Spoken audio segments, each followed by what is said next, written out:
Hello दोस्तों, कैसे हो आप सब। मैं हूं मनीष और आज हम चर्चा करेंगे ज्योग्राफी के बारे में। हम जो हमारे ज्योग्राफी के अलग अलग सेक्टर हैं उनके बारे में सभी के बारे में बात करेंगे। जैसे कि हमारा वो हम वर्ल्ड वर्ल्ड ज्योग्राफी के बारे में बात करेंगे, फिजिकल ज्योग्राफी के बारे में बात करेंगे, राजस्थान ज्योग्राफी के बारे में बात करेंगे और इंडियन ज्योग्राफी के बारे में बात करेंगे। लेकिन आज हमारी जो क्लास होगी वो होगी इंडियन ज्योग्राफी के बारे में। लेकिन जो हम आज इंडियन ज्योग्राफी के बारे में बात करेंगे उसमें हम पूरे इंडियन ज्योग्राफी कवर करेंगे। जैसे हम उसके बारे में फिजिकल डिवीजन वाला सबसे जो हमारे इंडियन ज्योग्राफी का सबसे बड़ा जो पार्ट होता है वो होता है फिजिकल डिवीजन। उसको हम पूरी संपूर्ण जानकारी के साथ पूरा करेंगे।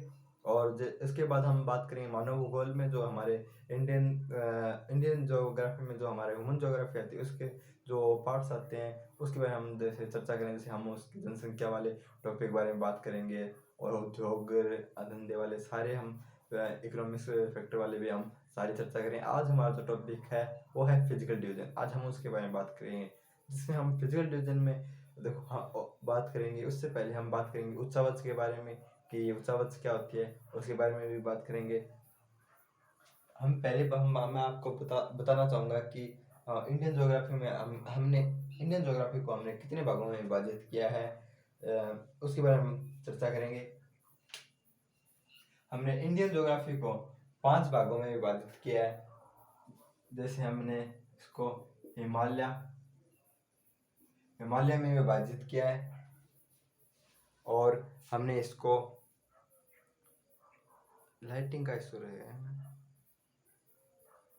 चलो हम करेंगे। हमने इसको हिमालय में विभाजित किया है। और दूसरा हम बात करें तो इसको हमने नॉर्थ प्लेन में विभाजित किया है। तीसरा हमने प्लेटू पेनिसुलर इंडिया में। और चौथा हमने इसको विभाजित किया किसमें, हमने इसको कोस्टल प्लेन में। और पांचवा हमने इसको आइलैंड में विभाजित किया है। इस 5 भागों में विभाजित किया। जैसे हम लिख देते हैं, हमने इसको हिमालय में विभाजित किया है, हिमालय। दूसरा हमने इसको उत्तरी मैदानों में विभाजित किया, उत्तरी मैदान। और तीसरा हमने इसको प्रायद्वीपीय भारत में विभाजित किया जिसमें माउंटेन और पठार दोनों पड़ेंगे पेनिनसुलर इंडिया में। ओके, जैसे हमने प्रायद्वीपीय भारत। और चौथा हमने इसको तटीय मैदान में विभाजित किया है। और उसके बाद हमने इसको द्वीप समूह में विभाजित किया है। ये इन 5 सेक्टरों में हमने पूरे इंडियन को हमने 5 भागों में फिजिकल डिवीजन के अनुसार इसको विभाजित किया है। इसमें हम बात करें ना तो हम पहला हमारा आज का टॉपिक रहेगा हिमालय, जिसमें हम आपको सारी लोकेशन बता देता हूँ इंडिया वाइज। और हम जो बात करेंगे हिमालय के बारे में वो सारी चर्चा हम उसके सारे फैक्ट जानेंगे। देखें यहाँ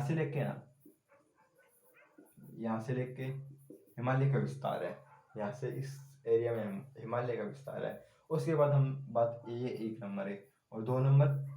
और इसमें 2 नंबर हम आ जाते हैं उत्तरी मैदान में हम गंगा के मैदान, ब्रह्मपुत्र के मैदान, इधर थार वाले राजस्थान के मैदान, पंजाब के मैदान, हरियाणा के मैदान, ये सारी चर्चा करेंगे। उसके बाद हम बात करें ना पेनिनसुलर इंडिया के बारे में, तो पेनिनसुलर इंडिया में हम ये वाला सारा पार्ट, ये पेनिनसुलर इंडिया जिसे हम दक्कन का पठार भी कहते हैं, इसके बारे में चर्चा करेंगे। और ये 4 नंबर कोस्टल प्लेन के बारे में बात करेंगे। और इधर अंडमान निकोबार द्वीप, इधर लक्षद्वीप, ये 5 नंबर है जिसका हम बात करेंगे अपने आगामी कक्षा में। लेकिन आज हम जो चर्चा करेंगे वो हमारा होगा हिमालय में हम बात करेंगे। तो हिमालय को भी हम 5-6 भागों में डिवाइड करके पढ़ेंगे। जिसमें पहला हमारा होगा हिमालय की उत्पत्ति कैसे हुई, फॉर्मेशन ऑफ हिमालय की उत्पत्ति के बारे में बात करेंगे। इसमें उसके बाद हम बात करेंगे इसका जनरल इंट्रोडक्शन ऑफ हिमालय। उसके बाद हम बात करेंगे क्लासिफिकेशन ऑफ हिमालय। और उसके बाद हम उसके हिमालय में जितने भी पीक्स हैं, उसकी ग्लेशियर हैं और जितने भी दर्रे हैं उसके बारे में हम बात करेंगे। और जैसे आज हम बात करेंगे हिमालय की उत्पत्ति के बारे में हम आज बात करेंगे। तो चलिए हम हिमालय की उत्पत्ति के बारे में हम बात करते हैं। हिमालय की उत्पत्ति में के बारे में बात करेंगे हम।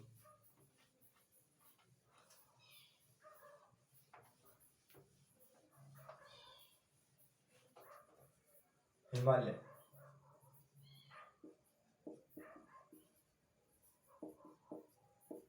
ये हमारा आज का टॉपिक है। इसमें ना हम बात कर रहे हैं हिमालय की उत्पत्ति के बारे में, फॉर्मेशन ऑफ हिमालय, जिसमें हम बात करेंगे कि किस प्रकार हम भारतीय भूमि को गोंडवाना लैंड कहते हैं। लेकिन जब हम हिमालय के बारे में बात करें ना, तो यह तृतीय सागर का हिस्सा पाया जाता है। कैसे, इसके बारे में हम बात करेंगे। हम तीन थ्योरी के बारे में बात करें, जिससे अलग अलग फैक्ट हमको जानने को मिलेगा। जैसे हम कोबर का सिद्धांत पढ़ेंगे, जिसमें हमें यह पता चलेगा कि वाकई में हिमालय तृतीय सागर का हिस्सा है। और हम बात करेंगे कि तृतीय सागर का हिस्सा कैसे है। और हम बात करेंगे जैसे कि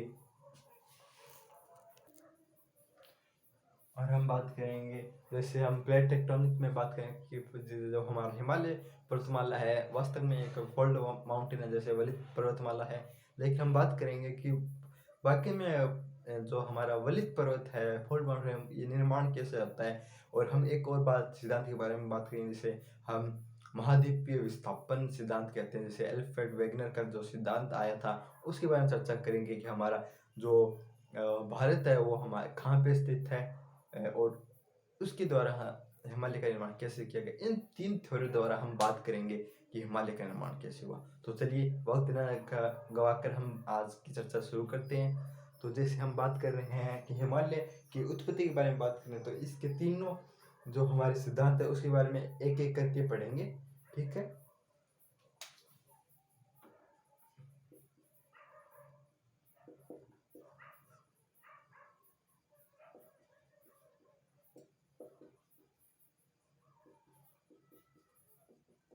हिमालय की उत्पत्ति, इसमें हम सर्वप्रथम किसके बारे में पढ़ेंगे, हम बात करेंगे जो हमारा महाद्वीपीय विस्थापन है उसके बारे में बात करेंगे।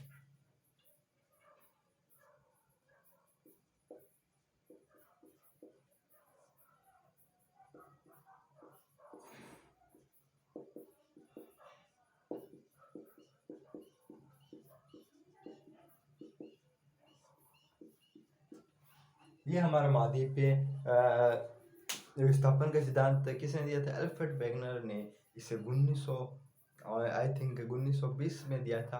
उसके बारे में हम बात करेंगे। इस सिद्धांत ने आपने पहले भी पढ़ा होगा।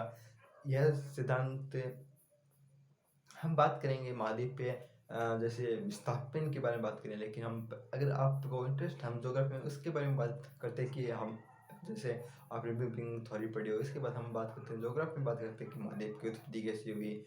और हम बात करेंगे वाटर का फॉर्मेशन कैसे हुआ, कार्बन और डाइऑक्साइड, ऐसी हम सारी बातें हैं ना फिजिकल ज्योग्राफी पढ़ते हैं, काफ़ी इंटरेस्टिंग है, मैं आपको पढ़ाऊँगा।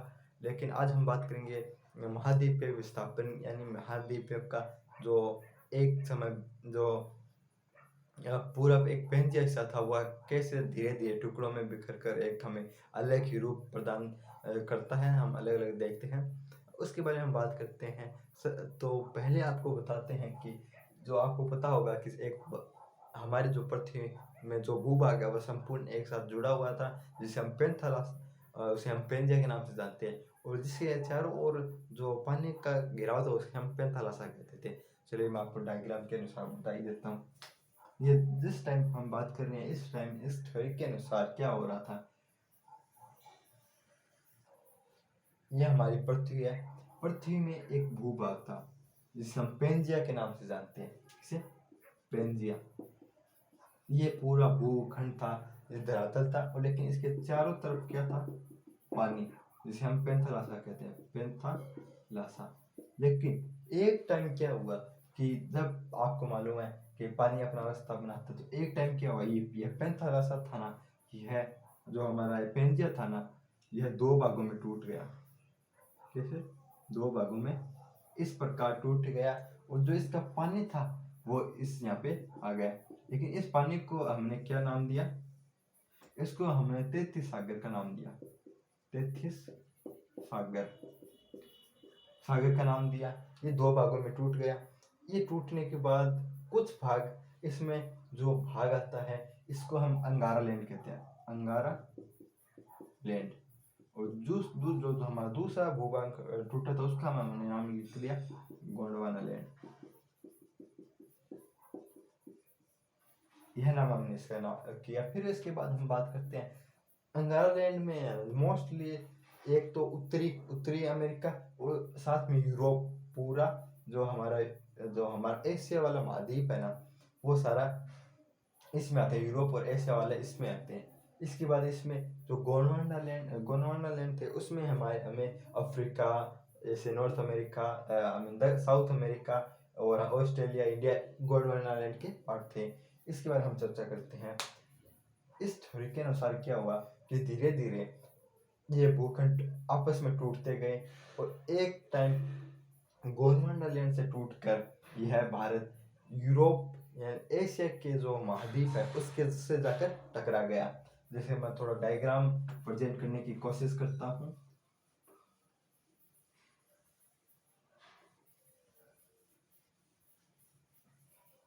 जैसे मैं कोशिश करता हूँ थोड़ा डायग्राम बनाने की, जैसे कि यहाँ पे हमारा एशिया वाला पार्ट बना देता हूँ मैं। जिस टाइम इसका विखंडन हुआ उसको तो आपको पता ही होगा। जैसे हमारा ये इंडिया वाला पार्ट था पूरा, इसमें 72 भारत के टाइम का था। जैसे यहाँ पे हमारा ये इंडिया है, ये इंडिया है और यह है अपना जो एशिया है ना, ये एशिया है।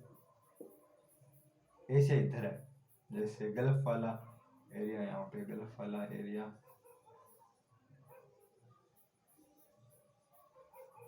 ये इधर समुद्र और ये वाला, ऐसी कुछ आकृति थी उस टाइम। और ये हमारा इंडिया था। और यहाँ पे आपको मालूम ही होगा यहाँ पे कौन सा देश था, यहाँ पे कौन सा महाद्वीप है,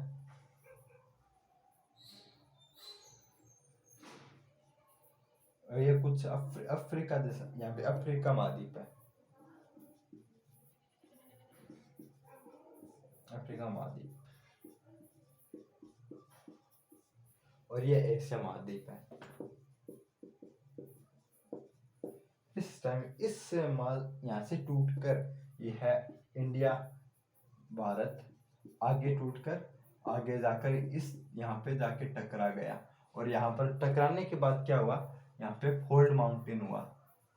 यहाँ पे क्या हुआ, पर्वतों का निर्माण हुआ। यह यहाँ पे जाके टकराया तो यहाँ पे क्या हुआ, पर्वतों का निर्माण, इससे ही हमारे हिमालय का निर्माण हुआ। अब बात ये आती है कि ये है दूरी, इसको मनने में काफी 8 मिलियन करोड़ों वर्ष लगे हैं मनने में, यहाँ तक आने में। अब हम बात करते हैं कि यह काम कैसे कर रहा था, उसके बारे में हम थोड़ी सी चर्चा कर लेते हैं। आपको मालूम होगा कि हमारी ये पृथ्वी है, इसके अंदर यह जो ऊपरी भाग है इसको हम क्या नाम से बुलाते हैं, क्रस्ट। और जो हमारा इसका अंदर वाला हिस्सा है उसको हम क्या कहते हैं, मेंटल। और तीसरा इसके अंदर वाला हिस्सा होता है इसे हम कोर कहते हैं। और हम इसको और एडवांस में समझें तो इसका जो ऊपरी वाला हिस्सा है और अपर मेंटल वाला हिस्सा है इसको हम लिथोस्फेयर कहते हैं। और इसके अंदर जो अपर मेंटल और लोअर मेंटल है, सडन मेंटल है, उसको हम क्या कहते हैं, उसको हम कहते हैं लिथोस्फेयर, एस्टेनोस्फेयर।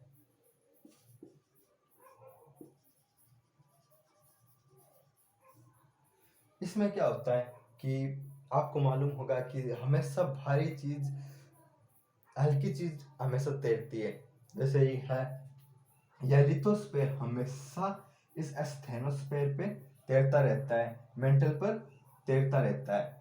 यह हल्की मेंटल की तुलना में यह भारी है लिथोस्फेयर। और आपको मालूम होगा मेंटल में क्या है, मैग्मा है चारों में टेम्परेचर के साथ। तो इस प्रकार इस सिद्धांत के अनुसार यह अल्फ्रेड वेगनर कहते हैं कि हमारा जो भूखंड है वह लिथोस्फेयर है, वो मेंटल के ऊपर तैरता रहता है। और इस प्रकार एक टाइम बाद हमारा भारत यहाँ से चलकर एशिया की तरफ चला गया और वहाँ पर वली पर्वत का निर्माण किया।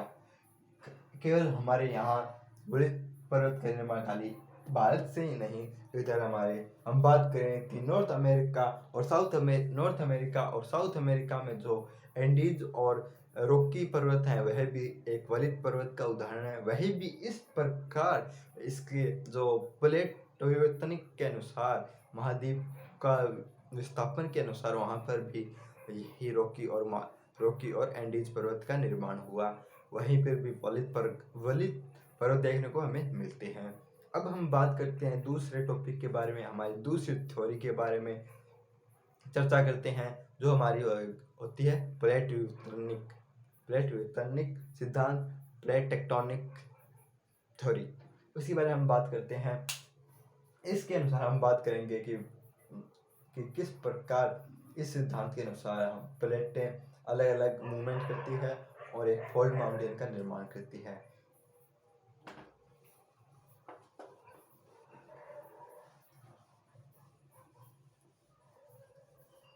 आई होप ये आपको थोड़ा समझ में आ गया होगा यह सिद्धांत। इसके बाद हम दूसरी जो हमारी थ्योरी है उसके बारे में हम चर्चा करते हैं। जैसा हमारा दूसरा थ्योरी आता है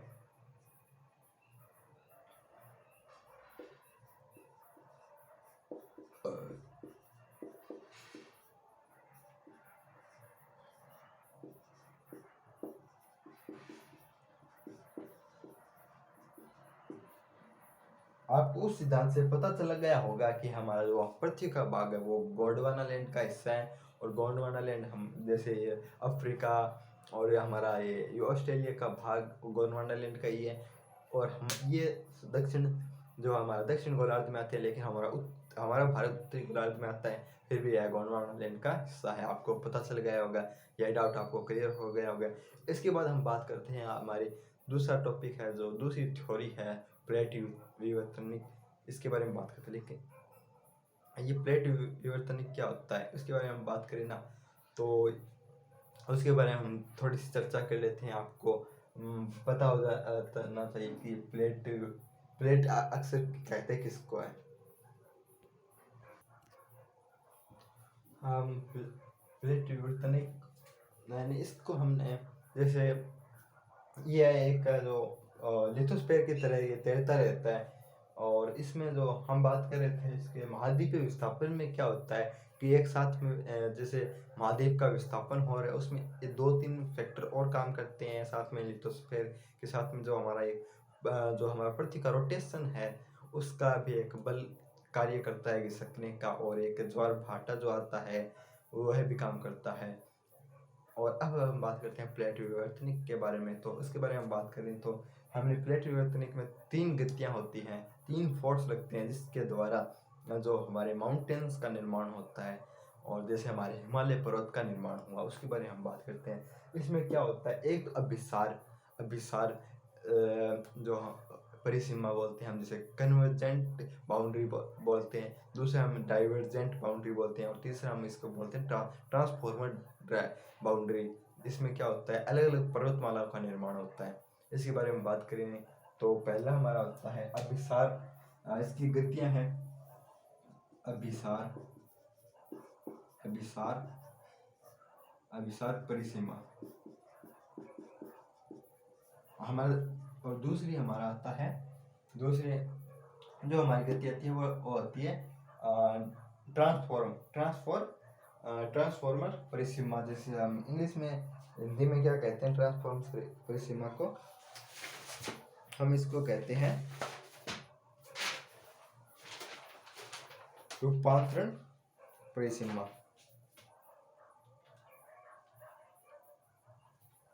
और एक रूपांतरण परिसीमा।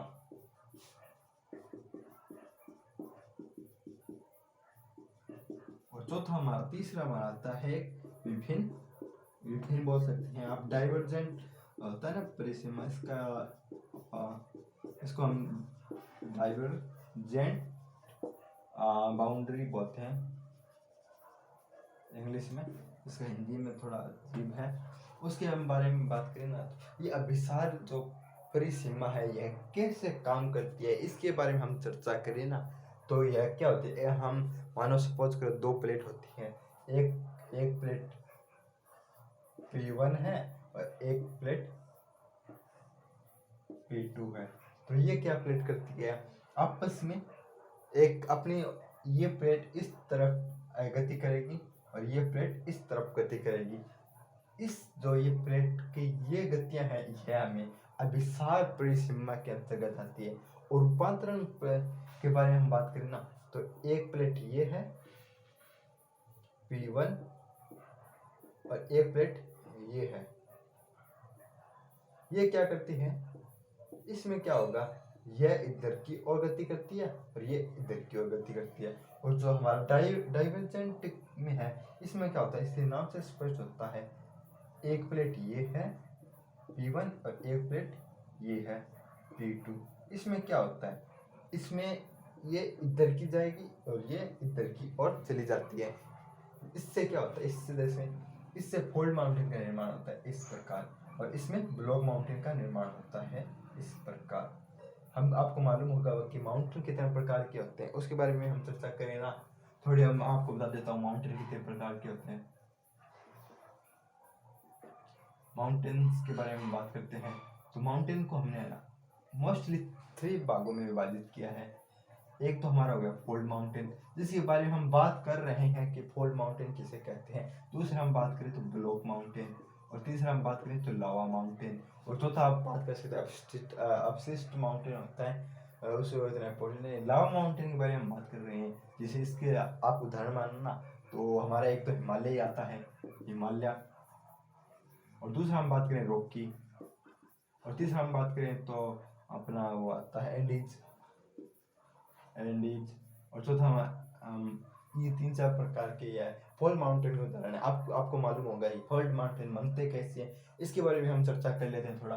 फोल्ड माउंटेन बनने का दो तरीका होता है। एक तो ये एक P1, इसके जो घनत्व है इसका मान लें 1 है, ये बराबर घनत्व की 2 प्लेट है मानो, और एक है P2 और इसका PR/2 इसका घनत्व है। ये इस तरफ आएगी, ये इस तरफ आएगी, तो क्या होगा, अब कोई 2 चीज समान घनत्व की आती है तो क्या होता है, इधर तुम ये दबाव डाल रहे, इधर ये दबाव डाल रहे, तो जो बीच का स्थान होगा ना वो ऊपर की उठ जाएगा, और इसी प्रकार से एक माउंटेन का निर्माण होता है। अब हम बात करें अगर अलग अलग प्रकार के जो घनत्व वाली प्लेट है तो उसमें क्या होता है, उसमें होता है अगर हम बात करें P1 प्लेट और एक PR1 और एक है P2 प्लेट, एक R12, ये अलग अलग घनत्व की प्लेट है। तो एक प्लेट नीचे की ओर धंस जाएगी, जो भारी प्लेट होगी वह नीचे की ओर धंस जाएगी, और जो हल्की होगी वह इसके ऊपर चढ़ जाएगी। और आपको मालूम होगा इसके नीचे मैग्मा होता है जो नियंत्रण इसको पिघला देता है रॉक्स को, और ऐसे एक पर्वत का निर्माण होता है। इस प्रकार एक पर्वत का निर्माण होता है, और ऐसे ही हमारे हिमालय का निर्माण हुआ है। जैसे आपको मालूम होगा कि कौन कौन से प्लेट के टकराव से, आपको पहले मैं आपको मानचित्र में बताया था कि हिमालय का टकराव कैसे हुआ। इंडो ऑस्ट्रेलिया, एक हमारे इंडो ऑस्ट्रेलिया प्लेट थी, इंडो ऑस्ट्रेलिया, और एक यूरेशियन प्लेट थी।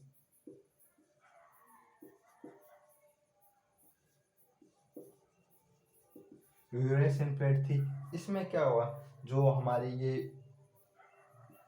एशियन जो इंडियन प्लेट थी ना, ये भारी थी, इसलिए यह नीचे की ओर धंस गई, और यूरेशियन प्लेट इसके ऊपर चली गई। ये स्थल मंडल की थी, और यह इसकी यह स्थल मंडल की थी, और यह ओशियन प्लेट थी, इसलिए यहाँ से चली गई।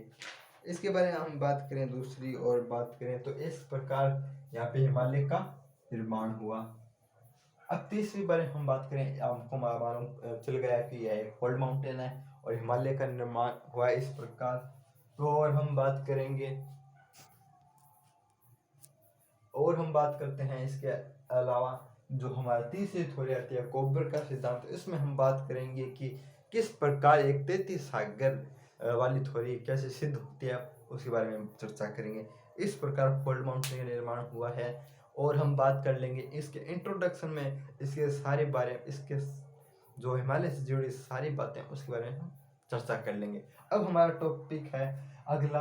आप चाहें तो इसका स्क्रीनशॉट ले सकते हैं और चाहे तो आप नोट्स बना सकते हैं। इस प्रकार हिमालय का निर्माण होता है। अगली हम बात करें तो हमारा जो अगला टॉपिक है उसमें हम बात करेंगे कि एक जो हमारा थ्योरी है कोपर का सिद्धांत, उसके अनुसार हिमालय का निर्माण कैसे हुआ।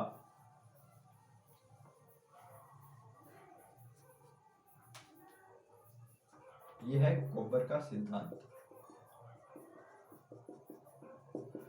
इसने कुछ बड़ा सिद्धांत नहीं है, इसके बारे में हम बात कर लेते हैं। अगर आप बात करें ना, एक सपोज करो ये धरातल है, ये धरातल है और धरातल है और यहाँ ये एक यहाँ पे थोड़ा अपशिष्ट है, सेमीडेक्रिक्स है और यहाँ पे वाटर है और यहाँ से ये नदी आके यहाँ से गिर रही है, यहाँ से आके क्या कर रही है, रिवर्स आके ड्रेन हो रही है। और ड्रेन हो रही है तो ये और केवल पानी लेके नहीं आएगी, ये साथ में क्या लेके आएगी,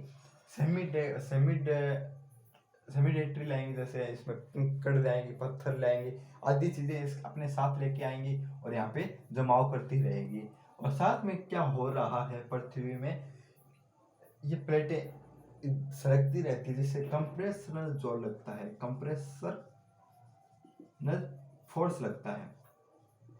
दोनों तरफ से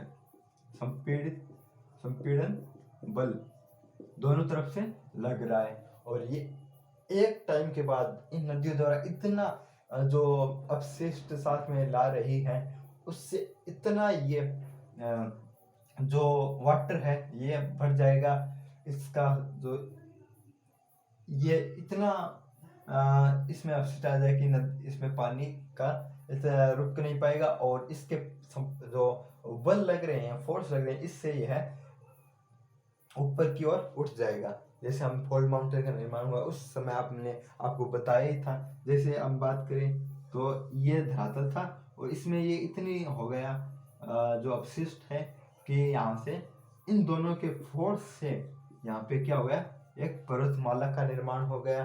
इसी प्रकार मैं आपको कहना चाहता हूँ कि यह हमारा अगर आप मानते हैं तो ये हमारा क्या है, जो एशिया वाला हिस्सा है वाली भूमि है और ये इंडिया वाली है। जब इंडिया इधर घूम रही की तरफ आ रही थी और यहाँ पे जो हमारा 33 सागर है और जिससे ये दोनों आपस में अगर एक टाइम जब 33 सागर से ये प्लेट आपस में टकराई तो यहाँ पे फोल्ड माउंटेन का निर्माण हो गया। और आपको मालूम होगा ये जिससे यहाँ पे जो रॉक्स बनी है, यहाँ पे ये रॉक्स बनी है, क्या किससे बनी है, सेमीडेक्ट्रिक से बनी है, अपशिष्ट से बनी है, जिससे यह रॉक्स क्या होगी, एक मजबूत नहीं होगी। जितनी हमारी ये लावा से निर्मित रॉक्स होती है वह पक्की होती है, लेकिन यह कच्ची होगी। इसलिए यहाँ पर भूकंप आता है तो यह काफ़ी ये टूट जाती है और काफ़ी दहशत पहाड़ी इलाकों में काफ़ी दहशत फैलाती है। ये है कॉन्सेप्ट था हिमालय के निर्माण के बारे में। अब हम जो अगली क्लास के हम बारे में चर्चा करेंगे वह हमारा होगा हम कि सामान्य इंट्रोडक्शन पढ़ेंगे, साथ में हम बात करेंगे कि हम हिमालय को एरिया वाइज और इसके काल के अनुसार कितने कितने भागों में विभाजित कर सकते हैं। तो अगली क्लास में मिलते हैं। Bye bye, take care.